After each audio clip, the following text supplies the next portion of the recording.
computadora. Ahí ponemos a grabar. Esta vez me acordé solo casi, si no fuera porque quiera me dice. Arrancamos, chicos, entonces. Si hay alguna otra pregunta, aprovechamos ahora. Si no, ya arrancamos.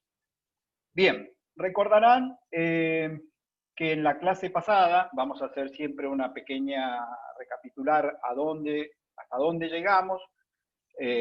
Lamentablemente, algo que no es prolijo, no pudimos cerrar o terminar un tema, nos quedó un tema ahí encaballado, así que lo vamos a arrancar hoy de cero. En la clase pasada habíamos sí le pudimos dar un corte a lo que era periodo de prueba y contrato a tiempo parcial.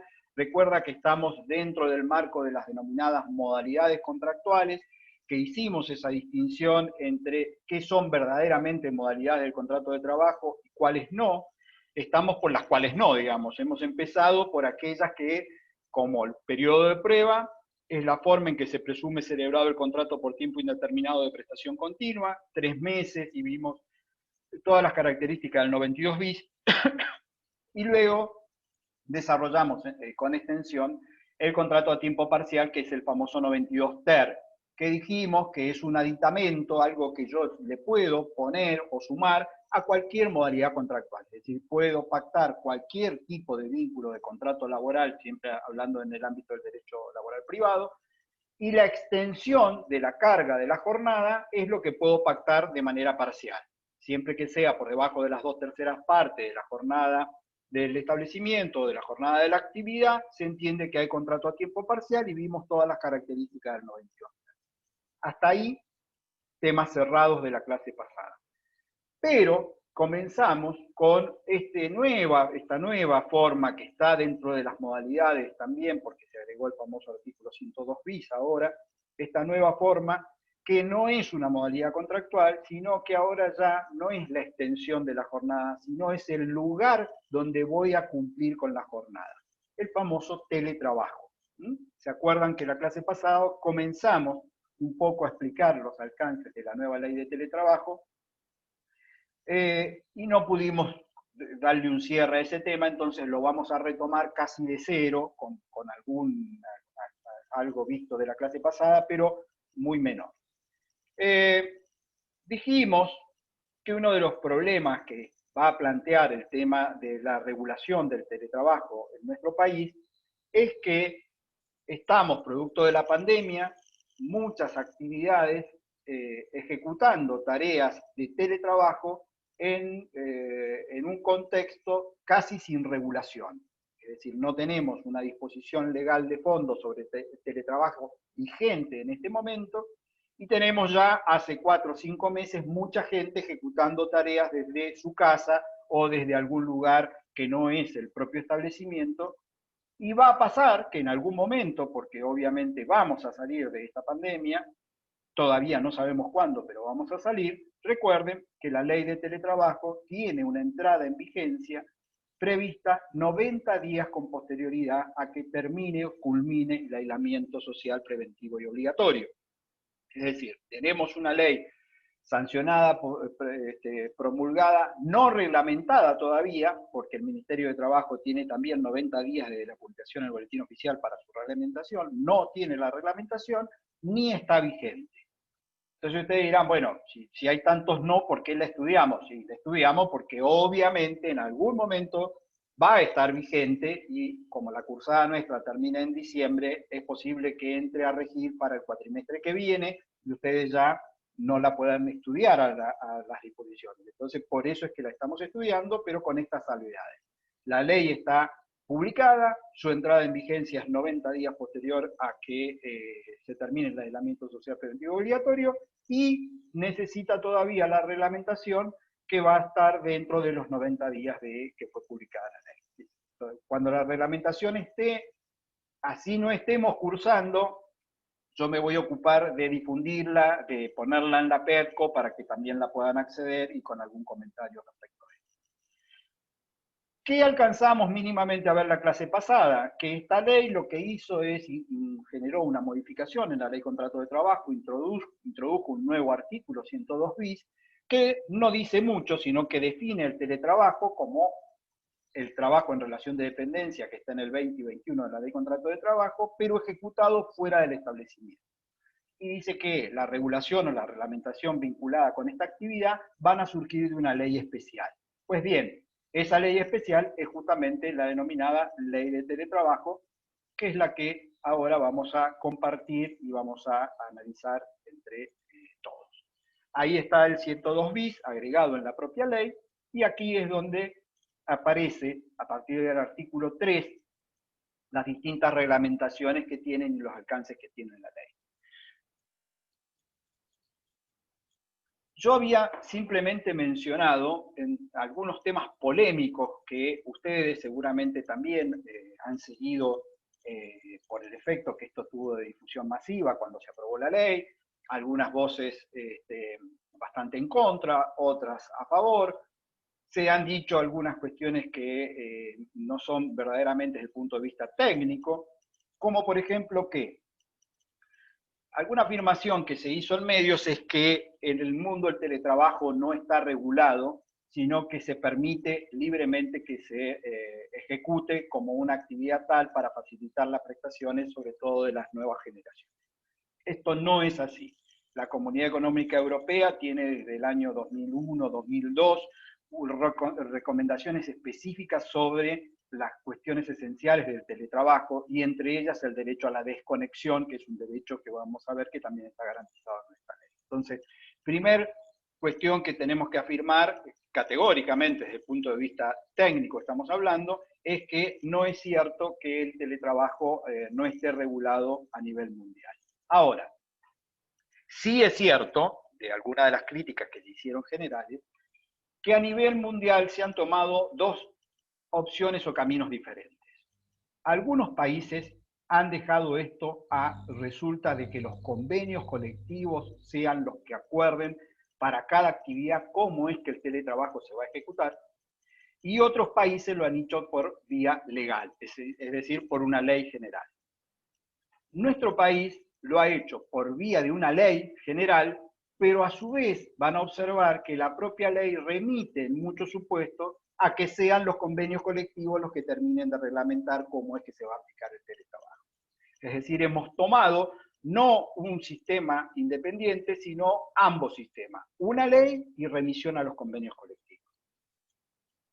Les comenté en la clase anterior algo que no necesariamente ustedes saben, porque está vinculado con la historia del derecho laboral argentino, y como son la mayoría muy jóvenes y a lo mejor con poca actividad todavía laboral, los convenios colectivos en nuestro país, que surgen allá en la década del 70, en muchos casos siguen siendo los mismos convenios colectivos que se aprobaron y se acordaron en la década del 70 o de los 80.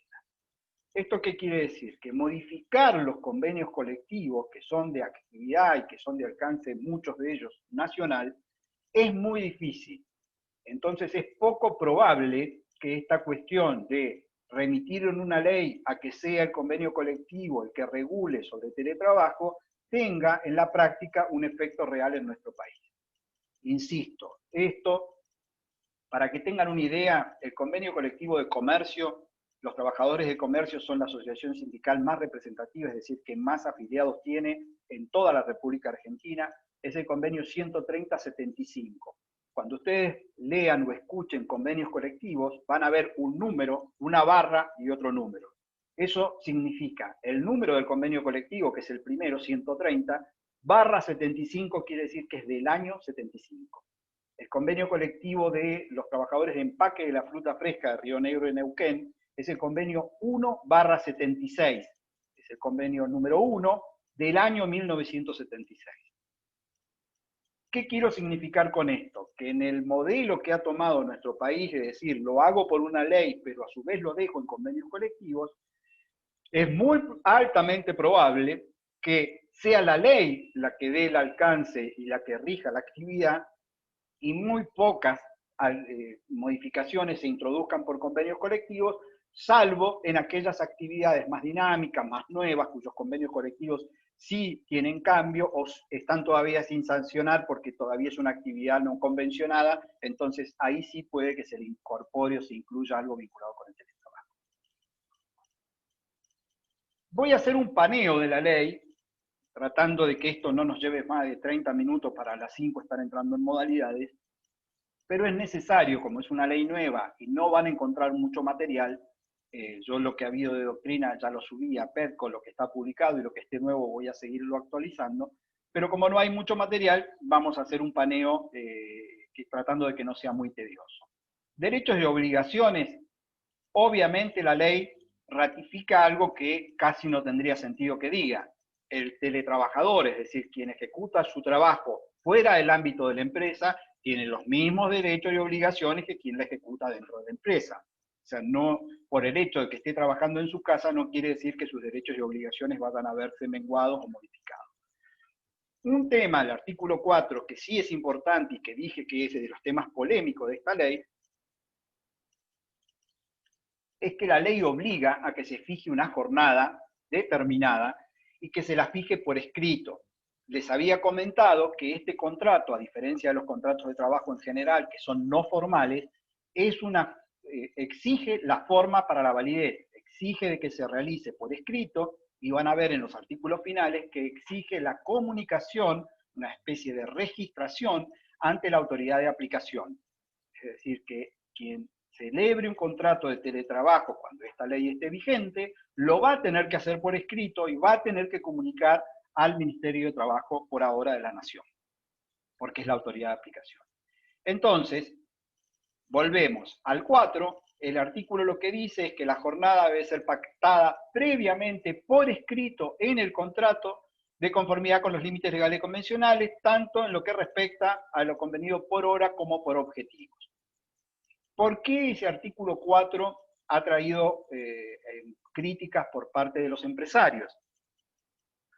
Porque una de las ventajas que siempre se le ha atribuido y que sí en el sistema europeo existe al teletrabajo es la posibilidad de ejecutar la tarea en aquel momento del tiempo en que el trabajador lo tenga disponible, esté con mayor predisposición o lo crea conveniente. Es decir, manejar o regular la jornada laboral a su antojo dentro del día y aún en la noche. Bueno, para la legislación argentina, como la jornada debe ser fijada, y van a ver que a su vez la ley prohíbe de que el empleador se comunique o de alguna forma le envíe trabajo fuera de la jornada, si nos atenemos estrictamente a cómo está redactada, en nuestro país solo el teletrabajador va a poder ejecutar las tareas dentro del horario que ha convenido. No podría hacerlo cuando le quede cómodo o cuando quiera, sino que tendría que respetar el horario previamente pactado.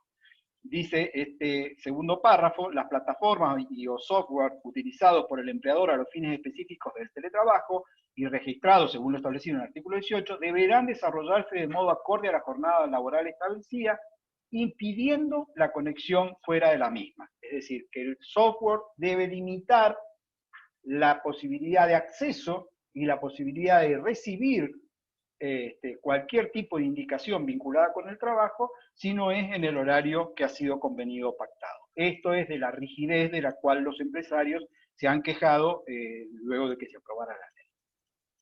El artículo 5 reconoce un derecho que en la Comunidad Europea está instalado desde hace mucho tiempo. Les había comentado que esto nació antes de la conexión de teletrabajo por computadora con los propios teléfonos celulares, que es el derecho a la desconexión. La desconexión digital es la posibilidad o potestad que el trabajador tiene fuera de su horario laboral de directamente no recibir comunicaciones ni estar obligado a contestar requerimientos que estén relacionados con el trabajo.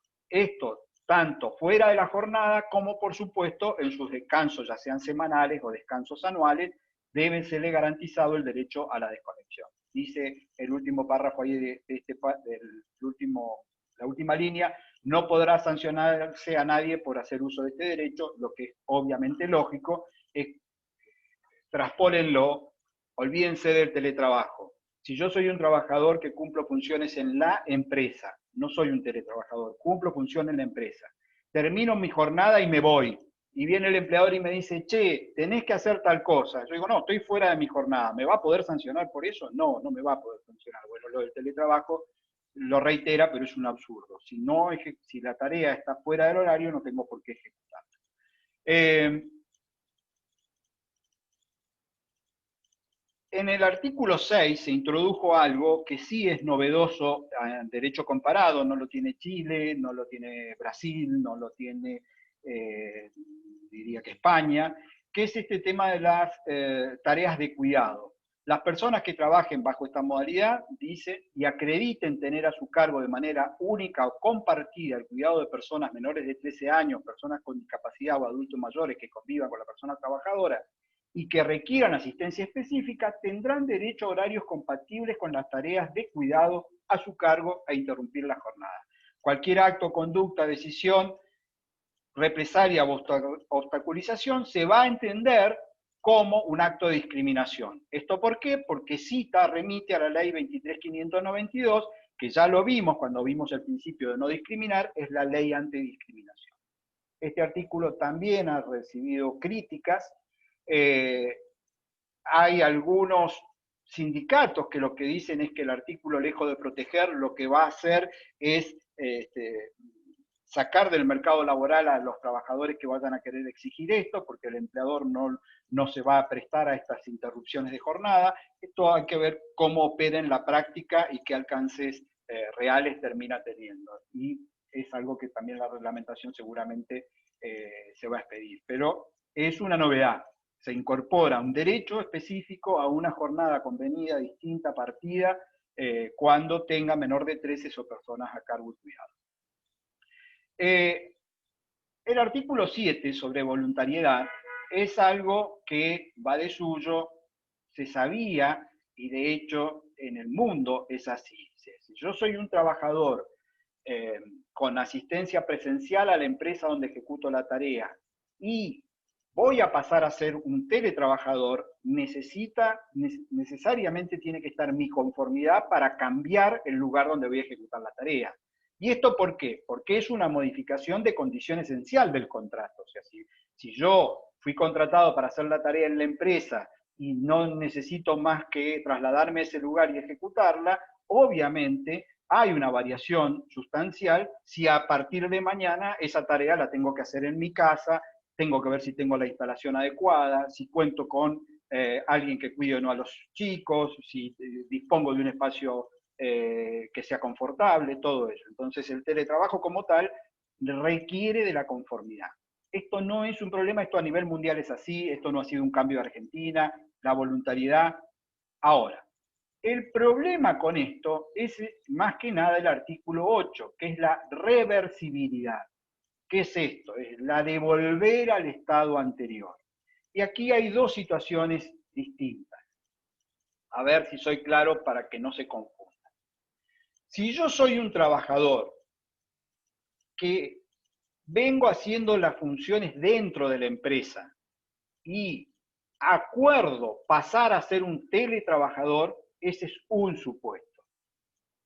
Pero si yo nunca trabajé y me contratan para ser un teletrabajador directamente, es un supuesto distinto. ¿Va de vuelta? Supuesto A, yo vengo trabajando en la empresa, cumpliendo las funciones dentro de la empresa. Y en un momento determinado acuerdo pasar a ser un teletrabajador. Ese es un supuesto.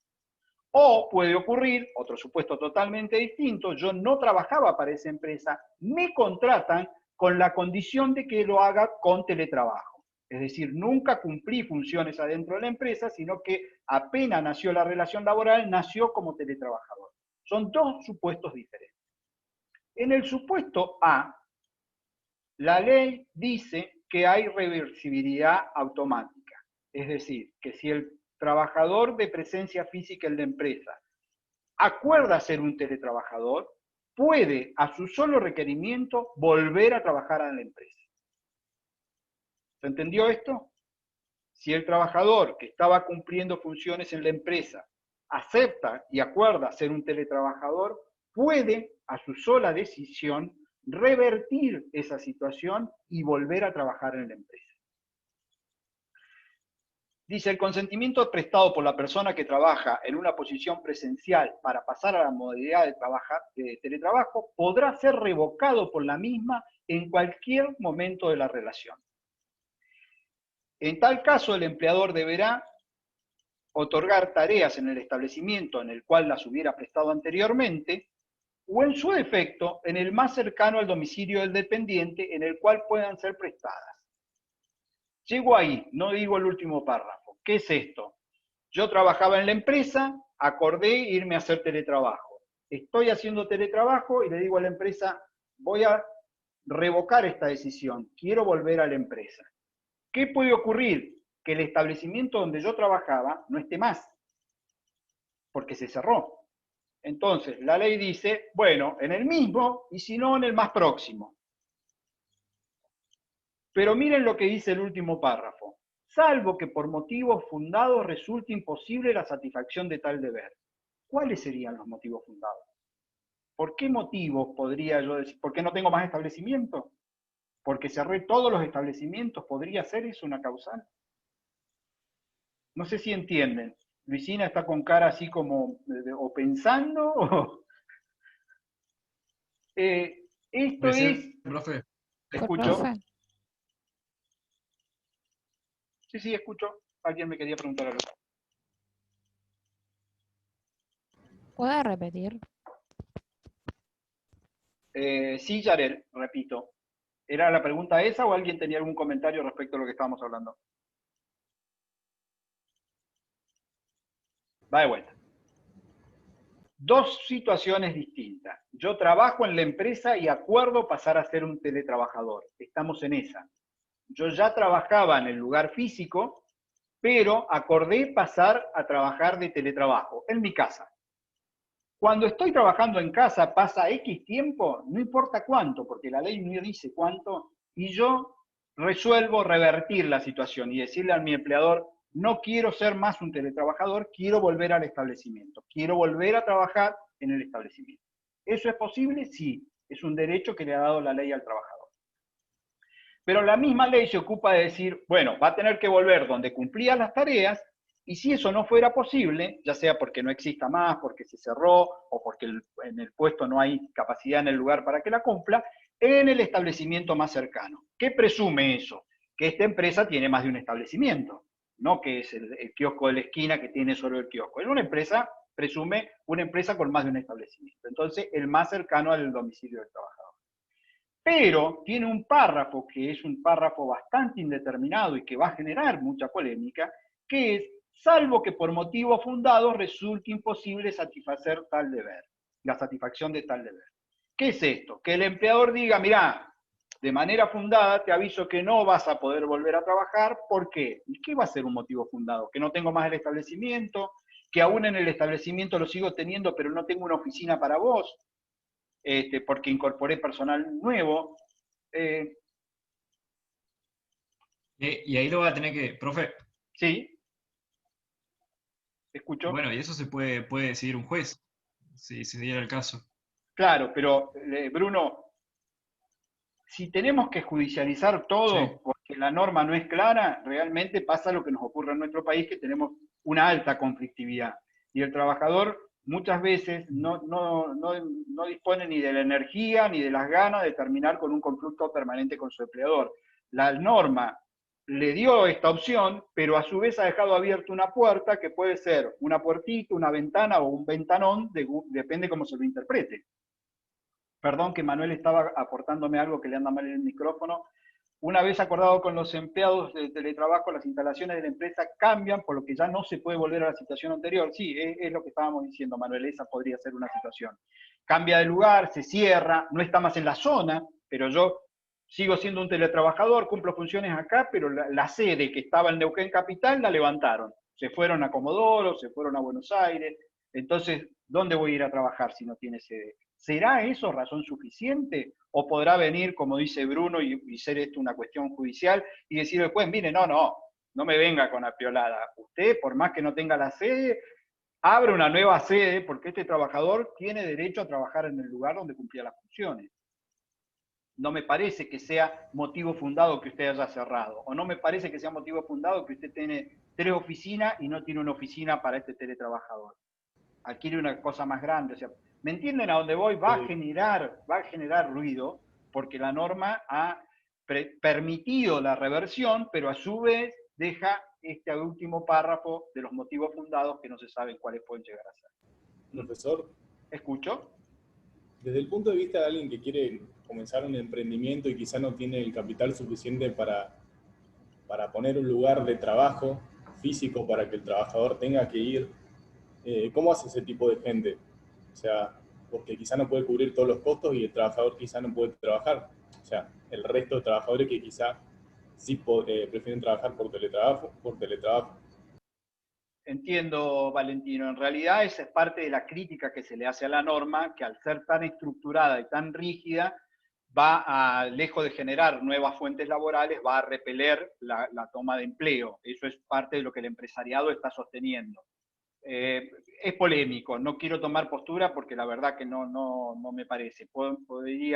Se puede sostener tanto una cosa como otra. Yo lo que estoy mostrando es lo que creo que van a ser los puntos conflictivos. Este es uno, y permítanme avanzar un poquito más, porque un poco lo que vos planteabas, Valentino, es qué pasa con las empresas nuevas que no tienen capital de trabajo, y directamente lo que hace es toma teletrabajadores. Es decir, yo no tengo una estructura grande, tengo un establecimiento muy chico, pero sí requeriría de mano de obra. Esto es muy común en las vinculadas con las comunicaciones, chicos. O sea, yo no necesito a lo mejor tener 10 programadores sentados adentro de mi oficina haciendo la tarea, porque el programador, ustedes seguramente lo conocen, suele ser un trabajador a distancia, que no, lo que hace es lo produce en su lugar, en su hogar o en cualquier otra parte, y esa información es la que después me manda, o los archivos lo que me pasa, o está controlando desde un lugar remoto.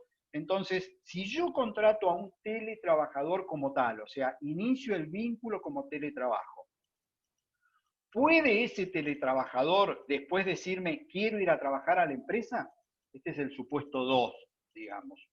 Lo tomé de movida como teletrabajador. Está cumpliendo la función de teletrabajador. ¿Puede un día venir y decirme, che, yo no quiero ser más teletrabajador, yo quiero ir a trabajar a la empresa? La ley ha dejado abierta esa posibilidad también. La ha dejado abierta, pero sujeta a lo que se disponga o se acuerden los convenios colectivos, con lo que no sabemos qué es lo que puede llegar a pasar en cada convenio colectivo, si es que se contempla o no se contempla. Fíjense, Profe. sí, escucho. No, le iba a preguntar que nosotros vimos con usted que uno acuerda ciertos términos en el contrato de trabajo. Y si uno ya acordó de antemano con el trabajador que iba a trabajar mediante ese sistema, digamos, de su casa, ¿por qué podría exigirle ahora al empleador trabajar en un establecimiento físico? Yo le podría contestar de manera muy técnica diciéndole, porque el inciso que le iba a leer dice, en los contratos que se pacte en modalidad de teletrabajo al inicio de la relación, el eventual cambio a la modalidad presencial operará conforme las pautas que se establezcan en la negociación colectiva. Esto es decir, es lógico tu pregunta, ¿para qué yo tomaría a un teletrabajador si después lo voy a tener que traer a la empresa cuando yo no lo quería tener en la empresa? Porque a lo mejor ni siquiera tengo estructura en la empresa. Se le ha criticado esto a la norma dice que el teletrabajador podrá pedir asistir a la empresa, pero fíjate que con la redacción que tiene lo ha dejado sujeto a lo que surja de la negociación colectiva. Es decir, que habrá que ver qué contemplan los convenios colectivos respecto de esto, si es que lo contemplan.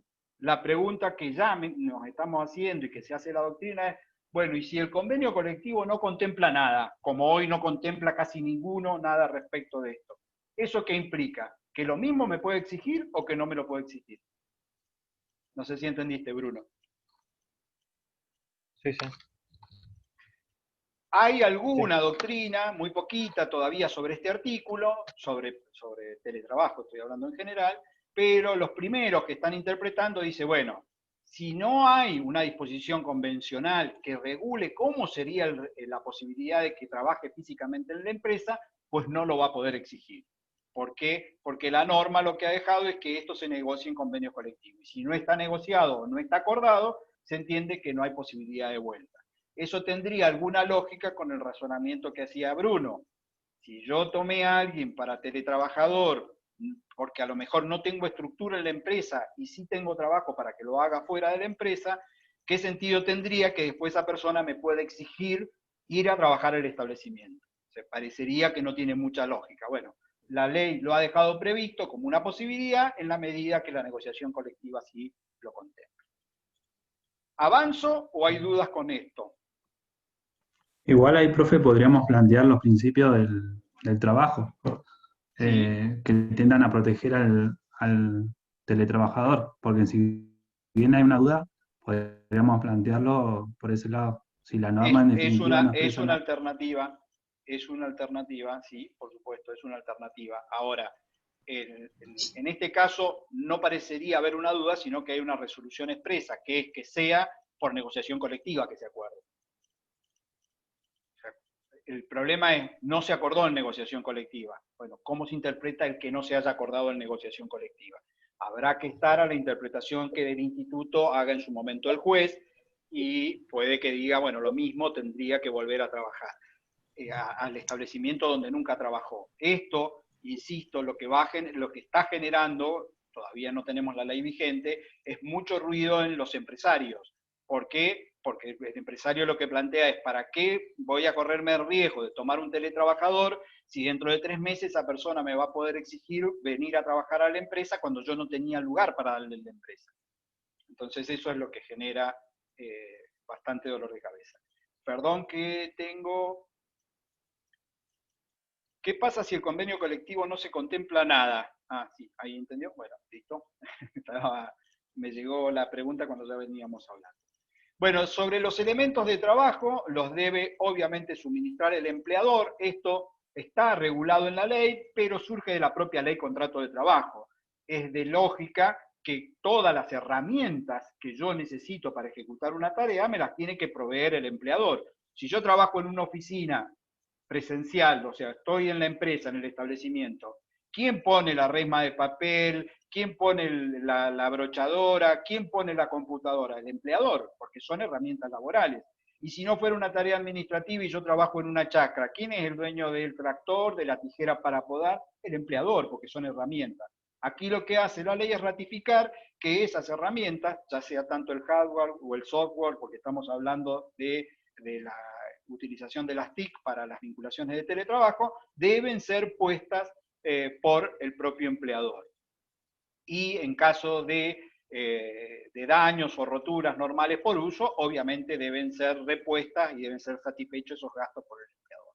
Hay un tema así vinculado no ya solo con la provisión de las herramientas, sino de los gastos que puedan aparecer o irrogarse como producto de la tarea de teletrabajo en el domicilio. Seamos concretos, la conexión de Internet, el mayor costo de energía, ¿quién debe solventarlo? Debe solventarlo el empleador. Esa compensación de gastos está a cargo del empleador y así está contemplado en la norma. Los convenios colectivos también tienen capacidad para regular sobre esto, igual que las capacitaciones, que deben ser capacitaciones brindadas de manera periódica y obligatoria por parte del empleador para que el trabajador pueda ejecutar la tarea de la mejor manera posible. Lara dice, ¿quién responde en caso de daño de las herramientas? Si el daño es por el uso normal y habitual de la actividad, es el empresario el que debe reponer la herramienta. Es el principio general de la ley contrato. Solo voy a responder yo como trabajador si el daño se produce con intencionalidad, con dolo, con el objetivo de romper la herramienta como tal. Hay aquí un tema que está también en la ley, que va a traer algún dolor de cabeza, que es que la ley indica que se debe prohibir el uso de las herramientas por parte de terceros. Posicionémonos en el caso más típico del teletrabajo, que es el que hace tareas con una computadora en su casa. Le dan una notebook y la notebook como tal solo es la notebook del trabajo. Ahora, tiene hijos, vienen los hijos, abren la notebook, juegan, corren los jueguitos, bajan un virus, se contagia el sistema de la empresa. ¿Cómo vamos a atender esas situaciones? La ley ha sido genérica, no puede más que decir deberá usarla solo con fines laborales. Ahora, habrá que estar a las pautas que pongan o los convenios colectivos o las empresas con sus empleados, a cómo es que van a jugar estos reparos del uso de la herramienta brindada. Con una característica adicional que lo vamos a ver luego, pero ya la anticipamos, que es que no pueden existir ningún sistema de control o sistemas espías instalados en las computadoras que invadan la privacidad del trabajador. ¿Qué quiero decir con esto? Que si el empresario dejara activada en la máquina algún sistema de control, como por ejemplo, que si la computadora es usada por un niño porque entró a ver Disney Channel y automáticamente tú le manda un mensaje y como consecuencia de eso lo sanciona, eso está prohibido, porque eso es invadir la esfera de la privacidad del propio trabajador. Entonces, va a ser un equilibrio complejo de poder mantener. Acelero porque ya estoy con 10 minutitos para terminar esto. Los derechos colectivos, entendemos por derechos colectivos los derechos sindicales del trabajador, es decir, tanto la posibilidad de ser elegido como delegado, a la de elegir algún delegado en planta, siguen plenamente vigentes. Vamos a tener, todavía no puedo profundizar este tema porque es de la parte de derecho colectivo, pero para que se hagan una idea, es en una empresa, si estamos trabajando 120 personas y elegimos delegados, todos votamos a los que se postulen. Y sabemos que somos los 120 los que elegimos. Ahora, en el caso de teletrabajo, ¿cómo hacemos? ¿A quién vamos a representar si tuviéramos más de una delegación de la empresa? Por ejemplo, esta empresa tiene en Neuquén, supongamos que es una casa de comercio, que tiene 5 sucursales. Y yo soy teletrabajador. ¿Por cuál de esas 5 sucursales es que elijo, voto o puedo ser candidato? ¿Se entiende el planteo? Bien. La ley lo que dice es que se lo deberá asignar a ese trabajador a una de esas sucursales. ¿Para qué? Para que sepamos si en esa él puede ser el candidato a delegado o va a elegir cuando se elija. Entonces, todo trabajador, cuando se hace la nómina de los teletrabajadores que se le comunica al Ministerio de Trabajo que tengo con contrato de teletrabajo, debo, si tengo más de una sucursal, indicar la asignación a qué sucursal ese trabajador está referenciado y pertenece. Esto, entre otros efectos, a los efectos sindicales de poder ser elegido o elegir en el caso de las elecciones de delegados. Estamos con el 12 y el 13. En el tema de higiene y seguridad laboral, este es un tema muy interesante porque el otro día cuando di una charla sobre esto me preguntaban justamente de una empresa, ¿cómo hacer y cómo se va a controlar el tema de seguridad e higiene? Yo les comenté en la clase pasada que en el derecho argentino no ha nacido el teletrabajo con esta ley porque ya existía una resolución de la Superintendencia de Riesgo de Trabajo y una disposición del Ministerio de Trabajo que tienen más de 10 años vinculadas con esto. La de la Superintendencia de Riesgo de Trabajo justamente tiene que ver con lo de seguridad e higiene e indicaba que en caso de teletrabajo el empleador no solo debe denunciar que su trabajador está haciendo teletrabajo donde lo hace, sino que le tiene que proveer de los elementos esenciales que hagan a una tarea sana, como por ejemplo un sillón ergonómico, el mouse para el pad, la característica de la luz. Ahora, ¿por qué esto es tan trascendente y tan importante? Porque si yo trabajo en la empresa, quien controla que las normas de seguridad e higiene en la empresa se cumplan es el sindicato y la autoridad de aplicación. La autoridad de aplicación, el Ministerio de Trabajo, la Secretaría de Trabajo. ¿Cómo? Van y hacen una inspección. Si van y hacen una inspección y los cables están sueltos, con riesgo de electrificar, si no está señalada la escalera, si no hay matafuego, esas normas de seguridad son pasibles de una multa. Ahora, demos vuelta a la situación. Es en mi casa donde estoy haciendo la tarea. ¿Quién controla y cómo hace para controlar que las normas de seguridad e higiene en el ámbito del trabajo, que puede ser un escritorio adentro de una oficina, o que puede estar la cama allá y la computadora acá, cómo hacemos para velar de que esas normas se cumplan? Esto es todo un tema. Como verán, la norma contempla la posibilidad y le da la potestad a los sindicatos que participen en los controles que se hagan, con previo aviso de que se va a hacer en el domicilio, pero va a existir todo un problema con las normas de seguridad e higiene y a su vez vinculado esto con la ley de riesgo de trabajo. Fíjense que está citado la ley 24.557, que es la ley de riesgo de trabajo. ¿Por qué todo un tema? Hoy cuando empezábamos la clase, alguno de los compañeros me preguntaba sobre esto. Porque se entiende por accidente de trabajo el hecho súbito o violento que ocurre por el hecho y en ocasión del trabajo. Esta es más o menos la definición que tiene la ley 24.557. Hecho súbito o violento que ocurre por el hecho o en ocasión del trabajo. Entonces, un teletrabajador que vive en ese lugar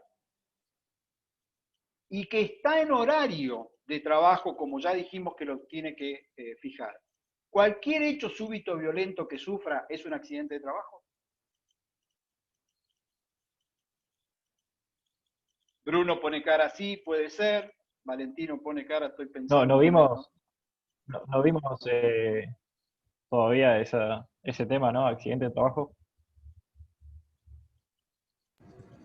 No lo vimos, pero estamos poniéndole ya un componente al teletrabajo que va a ser, cuando veamos la ley de riesgo, importante que nos detengamos ahí. ¿Por qué? Porque si bien, fíjense que este artículo 14 directamente genera la presunción, el tema va a ser todo cualquier accidente que me ocurre en el hogar, si estaba en el horario de trabajo, ¿es directamente accidente laboral? Pareciera que sí, salvo que la RT demuestre lo contrario. ¿Qué sería lo contrario? Yo soy un trabajador administrativo de una empresa que trabajo en mi casa. Lo que estoy haciendo ahora con ustedes por Zoom, una computadora, este es el comedor de casa, y en el horario en que yo tengo que estar trabajando, sufro un accidente. ¿Es accidente de trabajo? En principio sí. Ahora, la RT viene y demuestra de que en realidad en ese horario yo me subí al techo porque en realidad le quería sacar el gatito a la vecina que se le había quedado ahí, pobre gatito, y cuando me venía por el techo me caí y quedé cuadripléjico. ¿Es un accidente de trabajo? Estaba en el horario, pero es en ocasión del trabajo. Todas dudas, le estoy dejando puertas abiertas, no las cierro porque es de la ley de riesgo, pero para que vayan viendo las implicancias que va a tener también el tema del teletrabajo con relación a los accidentes laborales. Fíjense el 15, perdón, alguno me iba a preguntar algo. Profesor, yo tengo una pregunta. Si en caso de que yo, no sé, estoy trabajando en mi casa y voy de la cocina y voy a mi habitación donde estoy trabajando con la computadora y me tropiezo, ¿podría iniciarle un juicio a mi empleador? En principio sí, Valentino, porque sí sería un accidente. ¿Por qué? Porque estás dentro del horario de trabajo y es por el hecho o en ocasión, porque vos fuiste de la cocina a un refrigerio o fuiste al baño y volviste y te tropezaste. Ahora, te la complico un poco más. En realidad, te tropezaste porque en tu casa, vos, que no sos muy prolijo, tenés puesto un escalón que no está ni señalizado y que está medio derruido, y ahí viene el tema de la seguridad e higiene. ¿Quién te controlaría o quién te podría exigir que las instalaciones en tu casa cumplan con las disposiciones de seguridad e higiene? Para que tengan una idea, que me imagino que lo habrán visto porque van como cualquier consumidor a un comercio o a un shopping, las normas mínimas de seguridad e higiene exigen tener un matafuego que esté señalizado, tener cartelería, que los escalones tengan un refractario para que yo sepa cuando se apague la luz cómo voy a salir. Yo pregunto, ¿quién tiene todo eso dentro de la casa? O sea, Pero a partir de la... Sí, profe. Convengamos que poco. Vos decís, Bruno, que a partir de ahora todos vamos a tener las casas con matafuego, con señalizaciones y todo ordenadito si hacemos teletrabajo. Tiene que ser suministrado, por supuesto. Bien. Claro, en ese caso que, o sea, traigo otra cosa como para pensarlo.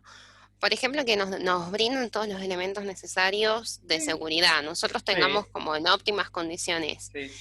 Si yo tengo un hermanito, tengo un hijo, vivo con otra gente, puedo también tropezarme con un juguete, con una pelota de fútbol, o sea, con cualquier cosa, y eso no va a haber manera de controlarlo.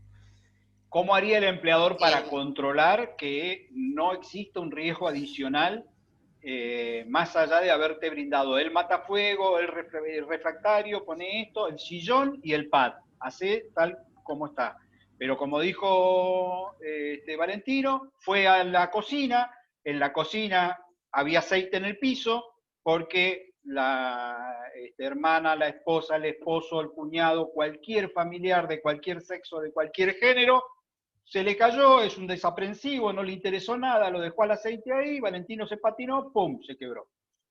Bruno dice, es accidente de trabajo, yo también sostengo que sí, a lo que voy es que va a ser muy difícil el control del cumplimiento de esas normas de seguridad e higiene, como es bastante más sencillo en una empresa, porque en una empresa, y sobre todo en las empresas grandes, quienes también cumplen esos roles son los delegados sindicales, es decir, es el propio sindicato el que se ocupa de controlar de que mínimamente las normas de seguridad e higiene estén atendidas. El sindicato, en la propia casa, no va a poder controlar, no va a participar. O sea, va a participar de manera muy restrictiva.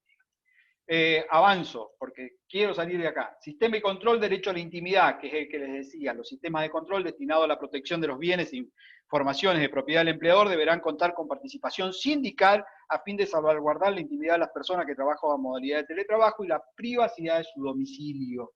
Esto está también previsto en el 18, porque cuando yo notifico a la autoridad de aplicación de quiénes son los teletrabajadores, debo también comunicar a la asociación sindical quiénes son los teletrabajadores para que la asociación sindical tome contacto. Protección de información laboral, el empleador deberá tomar las medidas que correspondan, especialmente en lo que se refiere al software, para garantizar la protección de los datos utilizados y procesados por la persona que trabaja bajo modalidad de teletrabajo para fines profesionales, no pudiendo hacer uso del software de vigilancia que viole la intimidad de la misma. ¿Se acuerdan que estos los había comentado? Las prestaciones transnacionales, aquí hay un tema bastante novedoso, porque en principio, el principio general que tenemos es el de la territorialidad, donde se ejecuta la tarea de la legislación que alcanza, pero aquí en teletrabajo la legislación ha dado una vuelta de tuerca, dice cuando se trate de prestaciones transnacionales de teletrabajo, se aplicará al contrato de trabajo respectivo la ley de la ejecución del lugar de las tareas o la ley del domicilio del empleador, según sea más favorable para la persona que trabaja.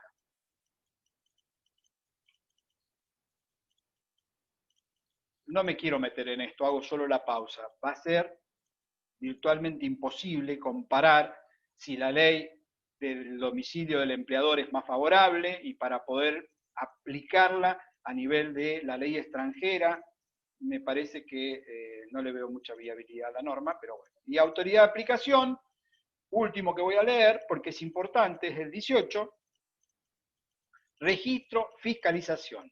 El Ministerio de Trabajo, Empleo y Seguridad Social de la Nación será la autoridad de aplicación de la presente ley, deberá dictar la reglamentación respectiva en 90 días, que era lo que ya habíamos comentado. En el ámbito de su competencia se deberán registrar las empresas que desarrollen esta modalidad, acreditando el software o plataforma a utilizar y la nómina de personas que desarrollan las tareas a las que deberán informarse ante cada alta producida de manera mensual. Esta información deberá ser remitida a las organizaciones sindicales pertinentes. La fiscalización del cumplimiento de las disposiciones legales y convencionales relativas a las tareas cumplidas bajo modalidad de teletrabajo se ejercerá conforme lo establecido en el título 3, capítulo primero de la 25877, que tiene que ver con la facultad de Contralor y las sanciones y multas que aplica la aplicación. Toda inspección de la autoridad de aplicación, de ser necesario, deberá contar con la autorización previa de la persona que trabaja. Bien, ¿qué es este 18? Más allá de la reglamentación en los 90 días y de que la autoridad de aplicación es el Ministerio de Trabajo, es otra de las grandes vallas que los autores están marcándole a esta norma, porque obliga a que el empleador informe y abra su sistema y su software tanto a la autoridad de aplicación como al sindicato para que justamente se pueda controlar de que no haya invasión a la privacidad, etc.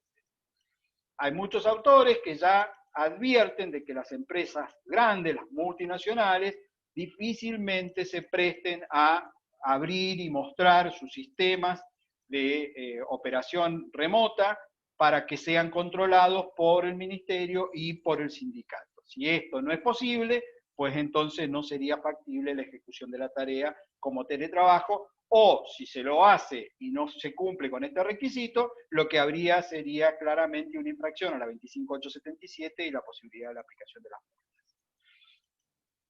Bien, último, los 90 días del 19, y ahí ya estamos comunicando y cerrando la ley. Alguien me iba a preguntar algo, perdón. Profe, Escucho. tengo una duda, porque, o sea, entiendo que esto es una realidad en la que estamos viviendo, y más ahora, bueno, no sé, con la pandemia, pero con todo lo que vimos, ¿es factible? O sea, ¿es posible llevar a la práctica? ¿No es que va a llevar, no sé, más problemas? ¿Cómo es que está funcionando en los otros países? O sea, ¿da un resultado o termina, no sé, No, por eso para mí no tiene mucho sentido? Por eso expliqué que una cosa es sostener de que no está regulado, lo que no es cierto, y otra cosa es creer que está regulado de la misma manera que en nuestro país. La Comunidad Económica Europea tiene las recomendaciones sobre teletrabajo, entre las cuales están 3 o 4 nada más que de estos principios, y de estos principios es el derecho a la desconexión, por ejemplo, la posibilidad, que sea voluntario en la medida que haya sido un trabajador presencial, pero en la Comunidad Económica Europea o en el país vecino de Chile, que también tiene una ley bastante nueva sobre teletrabajo, no tienen previsto esta serie de requisitos tan duros que tiene la legislación argentina, como la posibilidad de la reversión una vez que se pactó el teletrabajo, o la participación del sindicato y de la autoridad de aplicación en el control de los sistemas. Esto no existe en el resto de los modelos. Por eso es que recibió críticas la ley. Si vos me preguntás desde el punto de vista personal, ¿qué creo yo que va a pasar? Si se va a poder implementar o no, yo creo que vamos a tener una situación muy compleja, pero muy compleja, porque vamos a irnos de un extremo a otro. Hoy estamos con una situación de teletrabajo absolutamente desregulada y forzada. O sea, el que está haciendo teletrabajo en su casa no es porque quiso, sino porque el Estado Nacional dijo de que no hay que trabajar en los lugares, hay actividades que desde el primer DNU se procuró llevar a los trabajos en los domicilios, para evitar todo lo que ya sabemos de los contagios, etcétera, etcétera. Y a su vez no vino apalancado con ningún tipo de reglamentación. Lo que recién hablábamos con Bruno, de que si, qué controles de seguridad y higiene, qué es lo que provee. El empleador hoy no provee las herramientas, no paga los gastos, no nada de nada. O sea, estamos en un mundo de teletrabajo forzado absolutamente extremo.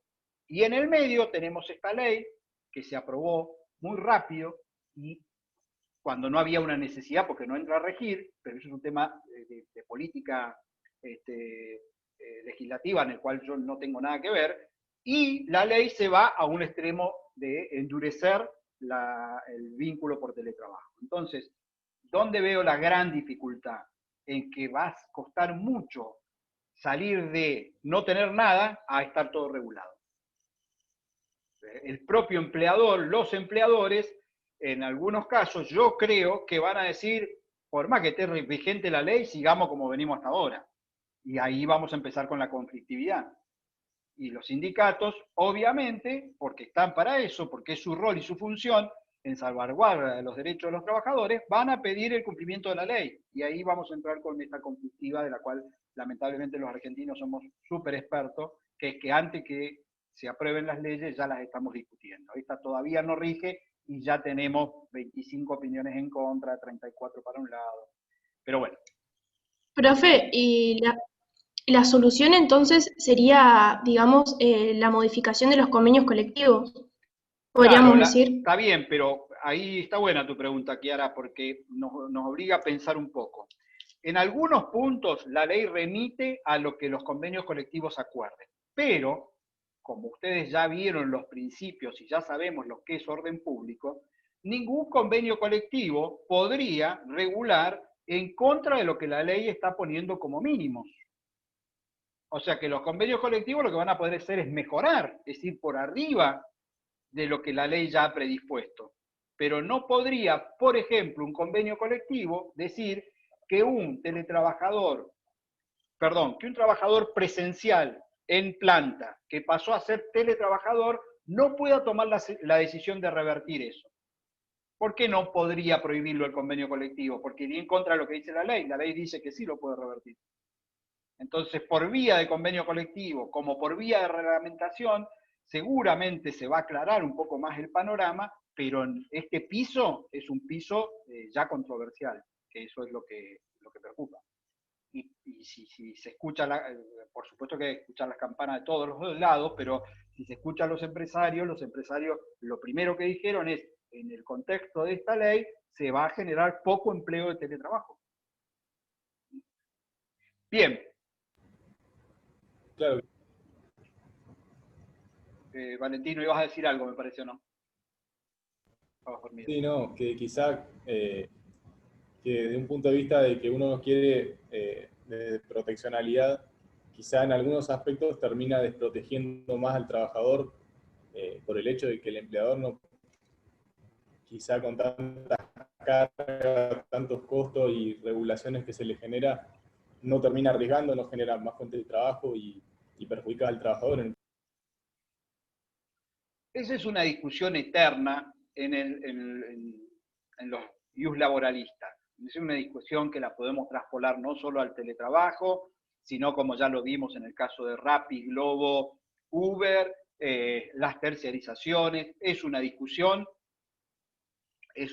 muy linda de dar, académicamente tiene mucho soporte para un lado y para otro, y hay toda también una discusión no estrictamente jurídica, técnica, sino de política, de pensamiento de política de país, y si te vas más allá, de conceptos de una mirada liberal o una mirada más proteccionista. Entonces, todo eso hace a lo que vos planteás y hace a una discusión que podemos estar clases y clases y cada uno de nosotros con nuestras ideas.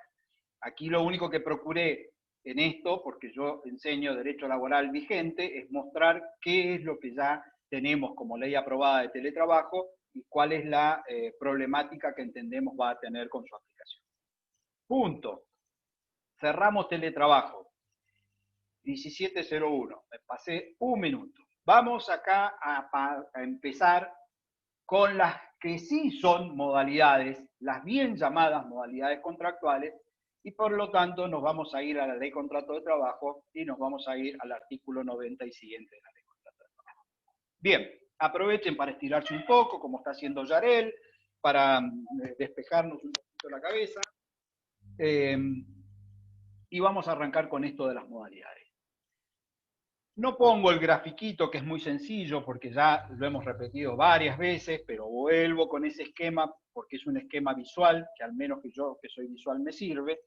Recuerden, contratos por tiempo indeterminado y contratos a plazo o a término. Los contratos por tiempo indeterminado pueden ser de prestación continua o de prestación discontinua. El contrato por tiempo indeterminado de prestación discontinua es lo que se llama modalidad de temporada. Ahí tenemos una modalidad de temporada que está en el artículo 96. Y a su vez tenemos los contratos a plazo o a término, que es el contrato a plazo fijo y el contrato eventual. Entonces, lo que vamos a hacer, siendo que nos queda 40, 45 minutos de clase, es vamos a ver como modalidades contractuales el plazo fijo y el eventual. Y vamos a dejar para la próxima clase la modalidad de temporada, por ser una modalidad contractual que tiene muy poco de regulación en la ley, pero mucho en los convenios colectivos en nuestra zona, porque nuestra zona tiene actividad de temporada muy trascendente, como es toda la vinculada con la fruticultura y la vinculada con el turismo. Entonces, por eso voy a dejar temporada para la clase que sigue, y ahora vamos a ver contrato a plazo fijo y eventual. ¿Sí? Refresquemos conceptos que ya tenemos del propio artículo 90. La ley presume y por defecto entiende que los contratos son por tiempo indeterminado. Es decir, que el legislador, si las partes no han dicho nada y si nada convienen, lo que supone es que el contrato es por tiempo indeterminado. Por lo tanto, si yo lo que pretendo es que el contrato que voy a usar es un contrato a plazo o a término, es decir, el contrato a plazo fijo o el contrato eventual, como esto sale del estándar de la ley, de lo que la ley busca o que la ley quiere, la ley le ha puesto requisitos. Es decir, que para yo poder celebrar válidamente un contrato a plazo fijo o eventual, tengo que cumplir con requisitos. Requisitos formales y requisitos sustanciales. El requisito formal es que tanto el contrato a plazo fijo como el eventual deben ser hechos por escritos, ambos.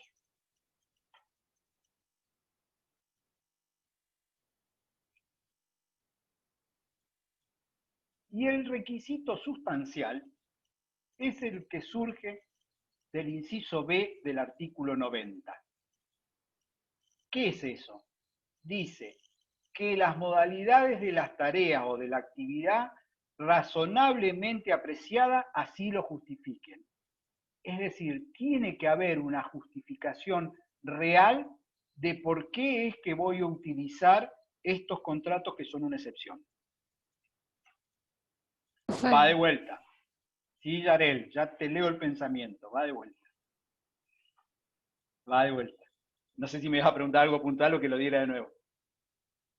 No, le iba a preguntar si había dicho que los dos plazos, en este caso el fijo y el eventual, deben ser hechos formal y por escrito. Sí. Porque no lo escuché. ¿Está bien, no? Sí, exactamente. Ambos deben ser hechos por escrito. Entonces, voy de vuelta.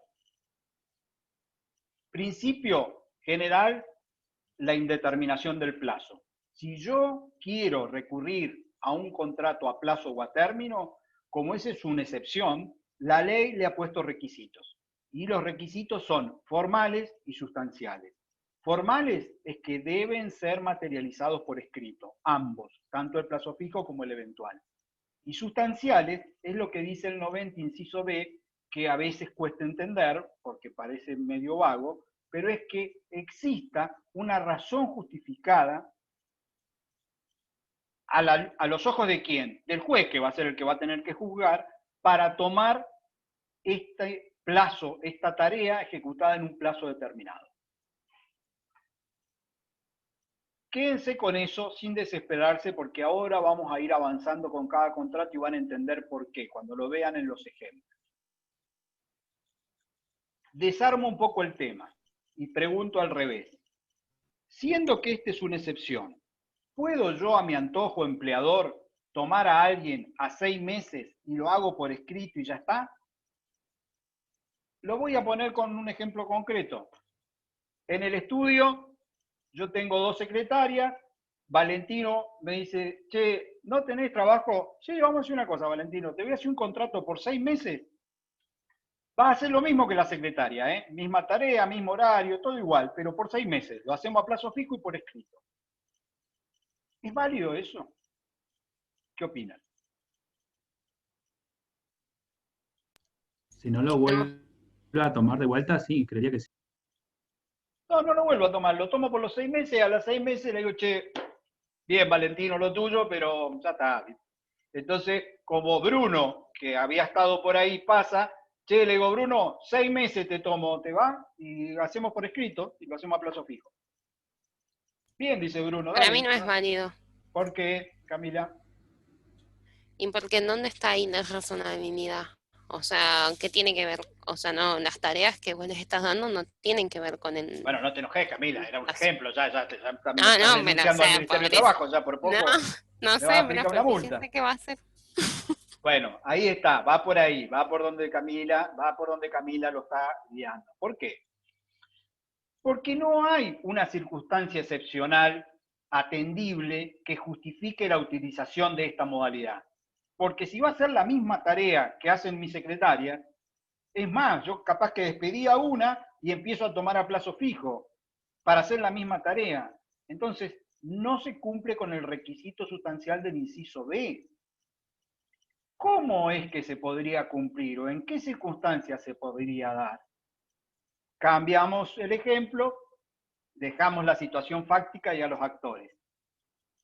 En mi estudio hay 2 secretarias y de repente compro un sistema nuevo de gestión jurídica, porque el ex doctor me tiene podrido entonces tengo que cargar todas mis bases de datos a este nuevo sistema de gestión jurídica. Luego llamo a Valentino, le digo, mira Valentino, vos le hacés más o menos esto de la carga, y si me explica, bueno, vamos a hacer una cosa. En 6 meses tenemos que tener terminado, Bruno ya se anotó, él quiere también o preguntar o ir a cargar datos, no sé. Si en 6 meses terminamos, es nada más que para eso. Y realmente Valentino va, llega a las 8 de la mañana, se sienta en su computadora, toma los datos y empieza a trasvasar los datos del Lex Doctor al nuevo sistema de gestión jurídica. Solo se dedica a esa tarea extraordinaria que se ha presentado ocasionalmente en el estudio, a los 6 meses lo termina y se acabó el contrato. ¿Qué cambió entre el primer ejemplo que dimos y el que ponemos ahora? Que en el primero vino a hacer la misma tarea de una secretaria y en realidad a suplir a una secretaria. En cambio aquí vino a hacer una tarea específica, excepcional, acotada en el tiempo, porque una vez que se agota y se trasvasó todo el sistema, ya el sistema lo siguen usando los operadores del estudio y no lo necesito más a Valentino, entonces ahí habría una razón fundada en principio para poder tomar de esa manera. Bruno, ¿querías preguntarme algo? Perdón. No, se me ocurrió un ejemplo típico, el de la licencia. Suplantar por licencia, por ejemplo, de maternidad, por ejemplo. Bien. Ese es el otro ejemplo que viene a cartón, porque es el que más se utiliza en la práctica. Yo tengo un trabajador dependiente que entra en una licencia de lo que se denomina de largo tratamiento, ya sea por una enfermedad inculpable o en el caso de la licencia por maternidad, como bien dijo Bruno, y tengo que poner a alguien que lo supla. Pero yo no necesito que trabajen los dos. Yo necesito nada más que lo supla.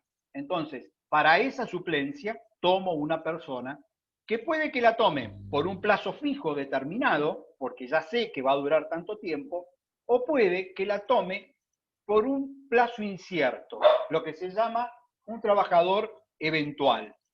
¿Por qué por un plazo incierto? Porque se va a agotar esa suplencia cuando el otro esté por volver. Cuando el otro vuelva, porque a lo mejor como es de largo tratamiento, no sé si va a estar 2 meses, 3 meses, 4 meses, cuando el otro tiene el alta, automáticamente yo, al que contraté para suplirlo, le aviso que se extingue su contrato y se extinguió. Entonces, ahora que hemos puesto estos dos ejemplos como para entender por dónde pueden ser las circunstancias especiales que justifiquen, vamos a explicar en qué se parecen y en qué se diferencia un contrato a plazo fijo de un contrato eventual. Porque si bien los dos tienen como común que son contratos a plazo o a término, tienen diferencias. Empecemos por lo obvio. En el contrato a plazo fijo, el plazo está determinado formalmente y por escrito al momento de la contratación. Es por 3 meses, por 6 meses, es por 12 meses, con un límite máximo de 5 años. La ley dice que si el contrato a plazo fijo excede de ese plazo, deja de ser un contrato a plazo fijo y pasa a ser un contrato por tiempo indeterminado. Camila puso cara medio como diciendo, 5 años no será mucho, o yo que hago lectura por Zoom ahora, ¿por qué podría ser que un contrato a plazo fijo sea por tanto tiempo? Yo también me pregunté eso muchas veces. Y los ejemplos más claros se me ocurrieron en las grandes represas, por ejemplo, de la zona nuestra de los ríos. Si yo contrato a un ingeniero para que monte una de las turbinas o venga a reparar una de las turbinas de El Chocón, Planicio, lo que sea. Quizá esa tarea lleva mucho tiempo, pero una vez que se agotó, que se terminó, no tiene sentido que se quede la persona que está especializada nada más que en montar la turbina. Entonces, cuando vemos los contratos a plazo fijo, siempre nos imaginamos como algo más limitado en el tiempo, más corto, como que la circunstancia excepcional se va a agotar rápidamente, pero puede que no. Puede que la circunstancia excepcional sea excepcional como tal y que perdure más. Entonces, yo necesito instalar una turbina en una represa, que es algo muy complejo, traigo un ingeniero de Alemania, lo contrato eventual o plazo fijo, ahora vamos a ver, y puede que lo contrate a plazo fijo por 24 meses. Y a los 24 meses se terminó el contrato. Entonces, vuelvo. El contrato a plazo fijo tiene previsto el plazo desde el inicio. Y por escrito, recuerden que es por escrito. En el eventual, no hay un plazo determinado en el contrato, sino que lo que tiene que estar es descrita cuál es la tarea, la obra o lo que se va a realizar para saber que cuando termine, se termina el contrato. En el caso típico que recién dijo Bruno de la suplencia, si yo voy a suplir a un trabajador que está o trabajadora que está enfermo de largo tratamiento y no sé cuándo va a volver, no hago un contrato a plazo fijo, hago un contrato eventual. ¿Qué es lo que va a decir el contrato? Que el contrato es para suplir a Juan Pérez y que se extinguirá en el momento que Juan Pérez tenga el alta.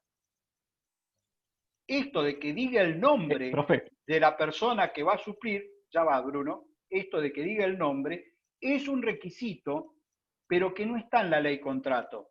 Anoten esto. Este es un requisito que está en la ley 24013, la ley de empleo, puso como un recaudo de que cuando sea suplencia se ponga el nombre de la persona a la que se va a suplir. Sí, Bruno. Le iba a preguntar si es entonces una condición suspensiva, ¿sería? No recuerdo bien obligaciones. ¿En qué sentido? Que está sujeto a una condición. Cuando se cumple esa condición, por ejemplo, que vuelva la persona que reemplazaba. Ahora ahí te entendí. Perfecto, sí. Está sujeto a esa condición, pero si lo tomamos como comparándolo con las suspensivas y las resolutorias, la misma ley contempla de que si yo te tomé para que suplas a Juan Pérez, y de hecho estás trabajando perfecto supliéndolo, viene Juan Pérez y trabaja, y en algún momento convivimos ambos, es decir, al que yo suplía vino, se presentó, y yo que lo estoy supliendo sigo trabajando, automáticamente el contrato pasa a ser un contrato por tiempo indeterminado y deja de ser un contrato eventual. ¿Entendés el efecto? O sea, vos podés mantener la eventualidad en la medida de que no estén trabajando ambos. Si la persona a la que yo voy a suplir vino y se presentó y comienza a trabajar, y yo que lo estaba supliendo sigo trabajando, la ley presume automáticamente, ipso iure, que ese contrato dejó de ser un contrato eventual y pasó a ser un contrato por tiempo indeterminado. Bueno, Camila, que le estaba con la resolutoria, me distraje ahí con el chat, que si la suspensión era, si la condición era suspensiva o era resolutoria. Va de vuelta, para reencarar, porque hemos roto un poco el tema, ahora lo vamos a ir armando. Contrato a plazo fijo, el plazo está ab initio, puesto en el mismo contrato. No puede superar los 5 años. Y en el contrato eventual no está puesto el plazo, pero sí está puesto que cuál es la tarea, si es una suplencia, quién suplo, entonces automáticamente cuando se termine, esa persona venga, se extingue el contrato. ¿Puede que no sea suplencia? Sí. Pongamos el ejemplo mismo que dijimos de la carga de datos. Si yo no sé cuánto va a durar la carga de datos, yo tomo por eventual y en el contrato pongo que lo he contratado para trasvasar todos los datos del sistema y que el contrato finalizará cuando termine el trasvasamiento. Entonces, la tarea está descrita como tal y el contrato va a ser válido en la medida que se cumpla con esa tarea. Sigo con ese ejemplo a ver si terminamos de aclarar algo. Supongamos que la contrato a Yarel para que vuelque toda la información de un cliente nuevo, muy voluminoso, que acaba de aparecer en el estudio y mi estructura no lo puede soportar, pero necesito cargar todos los datos. Entonces, el contrato es eventual y se va a terminar cuando termine de cargar todos los datos. Lo único que hace Yarel es eso, no hace otra cosa. Se dedica a cargar los datos de este nuevo cliente. Ahora bien, si en un momento determinado de esas tareas yo digo, Yarel, ya que estás bien, que veo que le agarraste la mano, ¿por qué no te vas a tribunales? Si pudiera, ahora no es presencial, pero supongamos que estamos en un mundo real, ideal, y hacer procuración, es decir, levantar la información, vení, traela, y ya que estás, ¿por qué no también haces un poquito de telefonista en el horario en que las chicas no están las secretarias, entonces te quedás y cubrís el bache de telefonista, siempre dentro del contrato eventual? ¿Qué ocurre ahí? ¿Es válido eso? Yarel, tenés que contestar porque sos la involucrada. ¿Qué harías? Y no hay una sola tarea. hay varias y no es la que está establecida en el contrato, digo. Solo se tiene que percatar a la establecida al Bien. plazo del Lo importante, Claudia, más allá de que no hay una sola tarea, es lo segundo que dijiste, que no es para lo que la contraté.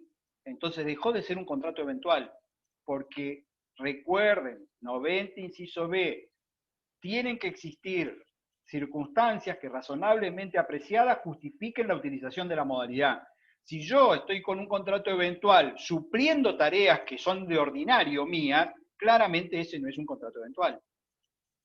Entonces, en la medida que yo me ciña, que la tomé para que cargue datos y haga eso, bárbaro. Ahora, si me salgo de ahí y la pongo a hacer otro tipo de tareas, ya perdió la justificación que tenía el contrato. Y si lo pierde, el contrato automáticamente muta. Deja de ser un contrato eventual y pasa a ser un contrato por tiempo indeterminado. ¿Por qué? Porque no está la circunstancia excepcional que era la que justificó para cuál la tomé. Vuelvo de nuevo, plazo fijo, el plazo está inserto en el contrato, es determinado, está precisado, el eventual está atado a una obra o a una tarea. ¿Qué otras diferencias tienen el contrato a plazo fijo y el contrato eventual? ¿Y por qué se usa más uno que otro? El contrato a plazo fijo requiere ser preavisado para su extinción, salvo que la duración sea de 30 días. Va de vuelta. El contrato a plazo fijo requiere que se notifique el preaviso, o sea, ser preavisado para su extinción, salvo en el supuesto de que el contrato sea hasta de 30 días. Explico. Yo pacto válidamente, porque están las condiciones razonables que así lo justifican, un plazo fijo de 6 meses. El contrato está por escrito, dice la tarea, se justifica y le pusimos 6 meses. ¿Qué debe hacer ese empleador? 30 días antes de que el contrato vaya a vencer, debe notificar el preaviso, es decir, ratificar su voluntad de que el plazo se va a extinguir en el plazo convenido. 30 días antes de que venza el plazo pactado, debe preavisar. Ese preaviso lo que hace es ratificar la decisión de que el contrato se extingue al cumplimiento del plazo. Ahora, ¿qué ocurre si no preavisa?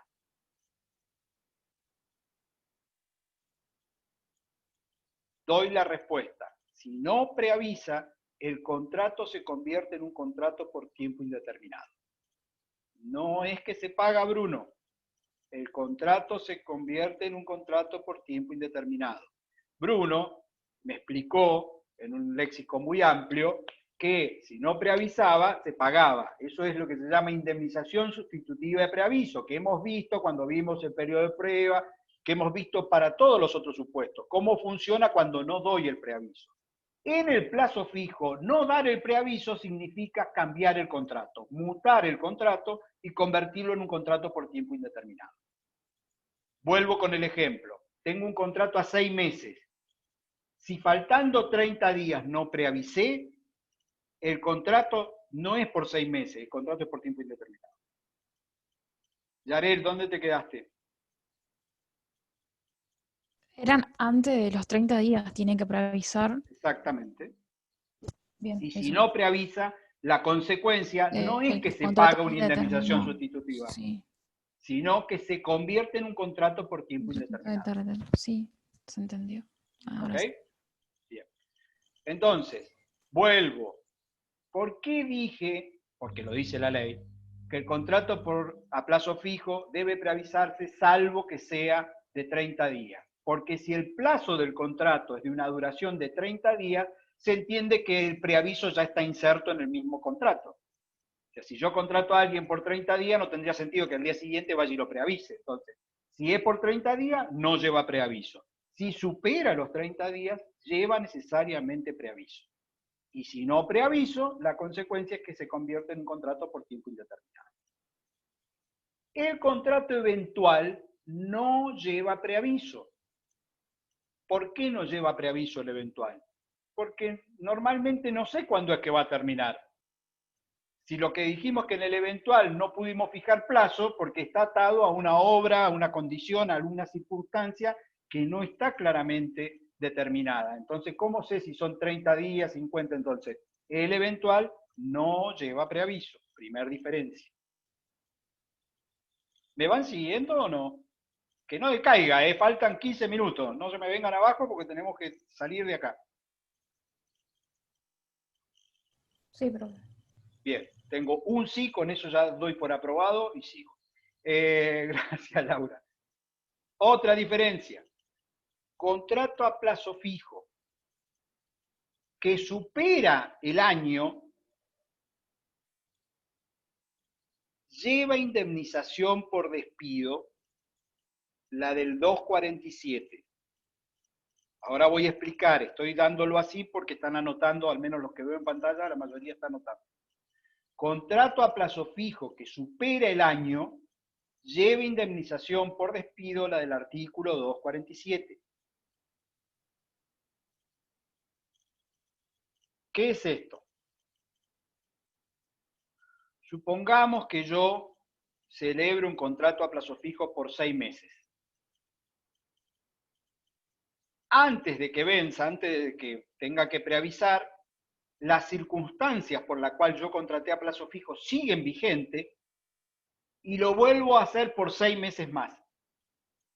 O sea, amplié el plazo y ya voy por 12.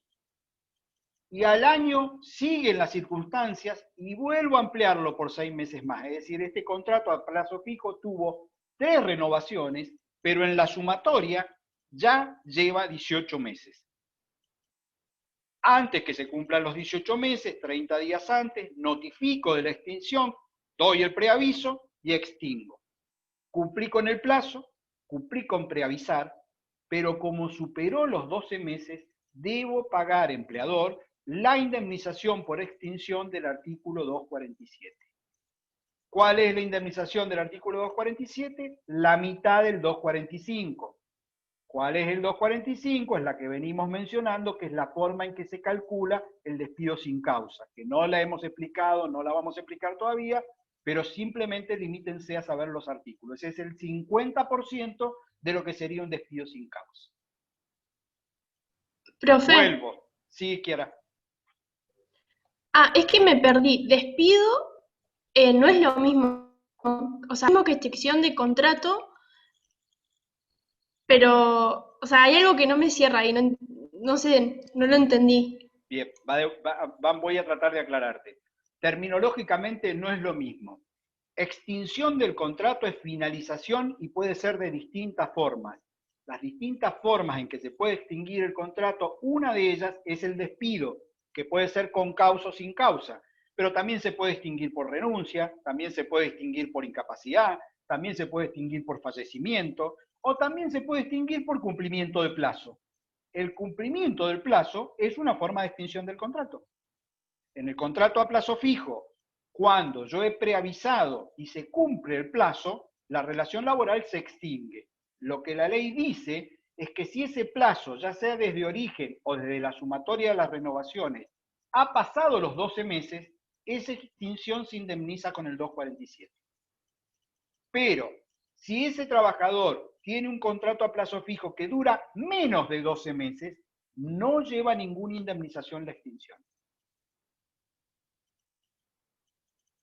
Valentino le puso garra y cabeció como te acabo de entender, pero es uno de los pocos que vi así asintiendo. Entonces, profe, sí, dale. No, una pregunta. Entonces, ¿no sería indemnización por despido? O sea, indemnización por extinción del contrato, por el plazo fijo. Perfecto. Extinción por cumplimiento de plazo. Ah, es bien. El 50% del 245, que el 245 sí es el que contempla la indemnización por despido. Sin causa. ¿Quedó? Sí. Claudia me dice, avancemos porque me estoy durmiendo. Bien, Claudia. Vuelvo. Porque estamos en un tema un poquito árido, pero vamos a salir. Vuelvo. Contrato a plazo fijo, recuerden, por escrito y contempla el plazo que va a durar. Deben existir circunstancias que razonablemente apreciadas sí lo justifiquen. ¿Sí? Eso es un contrato a plazo fijo. ¿Qué características tiene este contrato? Que aún siendo a plazo fijo, debe ser preavisado. El único supuesto donde no se preavisa es que si dura 30 días, ahí no se preavisa. Debe ser preavisado. ¿Cuál es la consecuencia de no preavisar? Que si no preaviso, el contrato se convierte en un contrato por tiempo indeterminado. Ahora, contrato a plazo fijo mayor de un año, ya sea el contrato desde inicio o las renovaciones de los contratos, que supere un año de tareas, si el empleador preavisa y extingue por cumplimiento de plazo, debe abonar la indemnización del 247, que es el 50% del 245.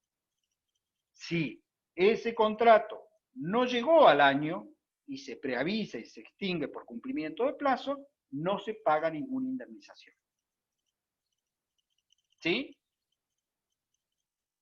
Contrato eventual por escrito no tiene el plazo cierto, pero sí está atado, debe decir el contrato, el dato objetivo de cuál es la tarea para saber que cuando se culmine el contrato.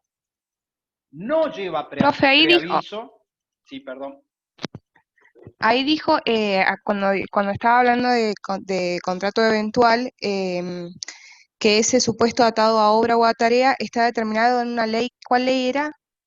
24013, pero no lo dije de eso, sino dije, cuando vos vas a hacer suplencia, la obligación de poner el nombre al que suplís surge, no de estos artículos 90, 91 y 92, sino que surge de la ley de empleo, ley 24013. Listo. El requisito de poner el nombre de la suplencia está en la ley de empleo. Tomo aire de nuevo y vuelvo un cachitito para atrás para a ver si hacemos la secuencia del eventual, que justo ahí me preguntó Claudia. Entonces, en el eventual, debe ser por escrito, no tiene el plazo, pero sí la tarea específicamente que estoy haciendo. Agregamos si es suplencia de la persona a la que suplo. No hay preaviso, ni hay indemnización por extinción. Cualquiera sea el plazo.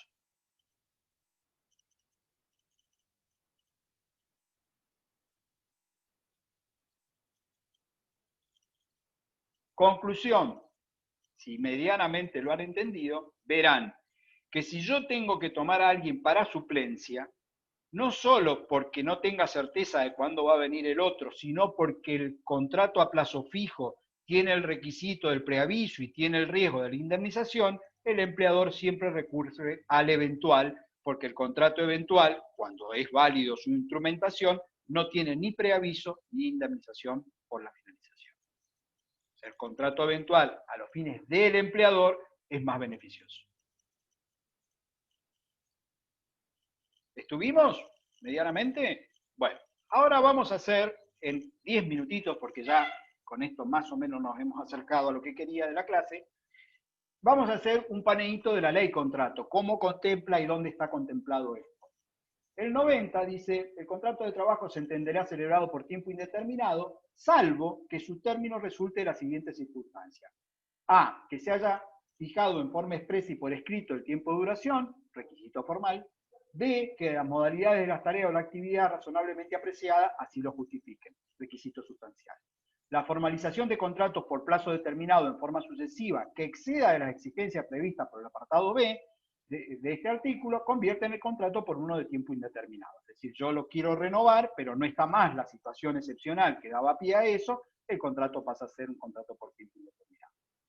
El contrato por tiempo indeterminado dura hasta que el trabajador se encuentre en condiciones de gozar los beneficios que le asigna el régimen de seguridad social, por límite de edad y años de servicio, salvo que se configuren alguna de las causales de extinción previstas en la presente ley. Esto es lo que siempre hemos comentado cuando vimos el principio de continuidad, que la vocación de nuestra ley es que yo ingreso a una relación laboral y como la ley presume que se va a terminar allá cuando me jubile.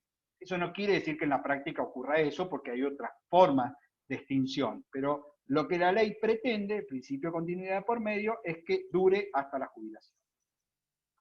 Salteamos prueba, salteamos tiempo parcial, y vamos del contrato a plazo fijo 93, duración. El contrato de trabajo a plazo fijo durará hasta el vencimiento del plazo convenido, no pudiendo celebrarse por más de 5 años, plazo máximo del contrato. Deber de preavisar conversión del contrato.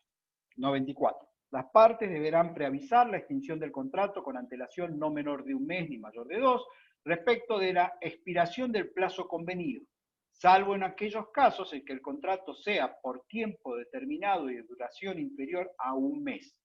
Entonces, ¿qué es esto? Esto es la obligación de preavisar de la que hablamos, que no rige si el contrato es de 1 mes. Es el único supuesto donde el plazo fijo no se preavisa. Aquella que lo omitiera se entenderá que acepta la conversión del mismo como de plazo indeterminado. Esto es lo que dijimos que es la consecuencia. No preavisé, acepto que el contrato se convirtió por tiempo indeterminado. Pero, algo que no dije y agrega la norma es, se lo leo y lo explicamos, perdón, salvo acto expreso de renovación de un plazo igual o distinto del previsto originalmente y sin perjuicio de lo dispuesto en el artículo 90, segunda parte de la ley. ¿Qué es esto? No, no preavisé, pero convengo una ampliación del plazo del contrato a plazo fijo. Lo hago por escrito y existen las circunstancias extraordinarias que así lo justifican. ¿Eso qué hizo?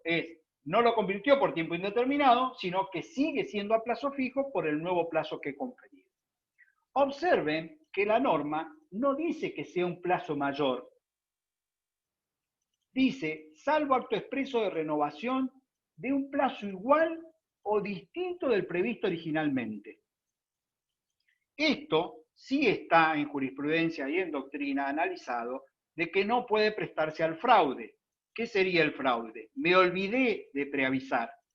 Entonces, como se va a convertir por tiempo indeterminado, le hago una ampliación por 30 días para preavisarlo y que se pueda extinguir por cumplimiento de plazo. Eso sería un fraude, y lo que en doctrina se dice, que no dice la norma, es que el plazo debe ser mínimamente un plazo igual o mayor, pero no podría ser un plazo menor ni nunca menor de 30 días. Entonces, ¿hay posibilidad de ampliarlo? Sí, pero recuerden, porque la misma norma dice, artículo 90, segunda parte, es decir, debe seguir existiendo la circunstancia extraordinaria que justifique la utilización de la figura del plazo fijo, porque si no lo existe, no puedo renovarlo. 95, este no lo expliqué.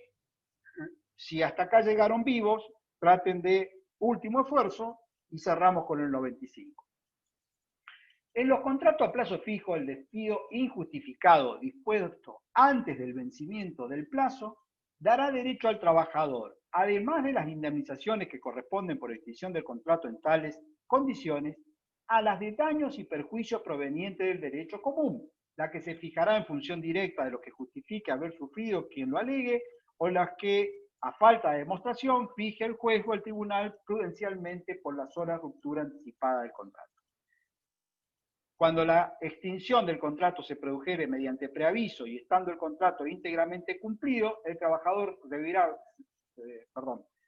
recibirá una suma de dinero equivalente a la indemnización prevista en el 250, que van a ver que el 250 remite al 247.